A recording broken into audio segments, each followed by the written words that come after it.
大家好，我是 Van。不知道你是否有重复使用塑料瓶的习惯？比较典型的例子就是矿泉水瓶。像家里的老人往往喜欢用矿泉水瓶来装酱油、醋。其实这种瓶子本身是一次性用品，重复使用会对人体产生危害。一个科学的方法，那每个瓶子底部都会有一个扣的编码，在 The Plastic Coding System 表中。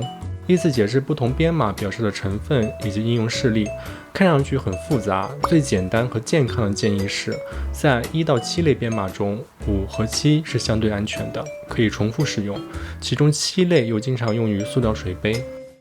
除此之外，一些复杂的编码可以在这个网页中找到，我会把链接放在视频介绍中，有需要的可以自行查看。所以不能简单的认为包装食物的塑料或者是外观看上去厚实的就是安全的，具体还是要根据底部的编码来判断。像矿泉水瓶就是1类编码，也就是 PET 材质。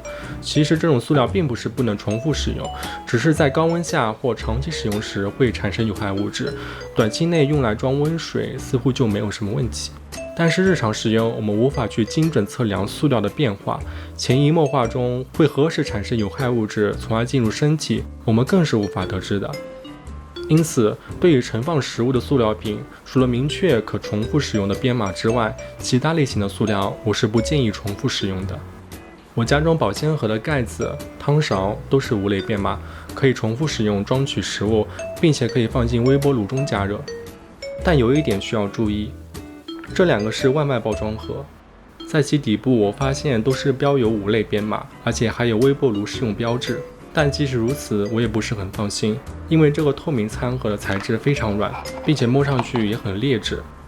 灰色的会好一些，但是和自己买的保鲜盒相比还是差了很多。毕竟商家会考虑成本，并且我们也无法确定这种外卖包装盒的生产标准是否严格正规，因此也让我对其底部的编码特别不信任。所以对于外卖餐盒，即使它标有5类编码，我也不建议重复使用。另外需要知道的是，可重复使用并不代表可永久使用，即使是5类编码的塑料瓶也是有使用寿命的。以上就是我对于塑料用品的使用建议，这也是我一直践行的使用习惯，希望可以帮助到你。那我们下期视频再见，拜拜。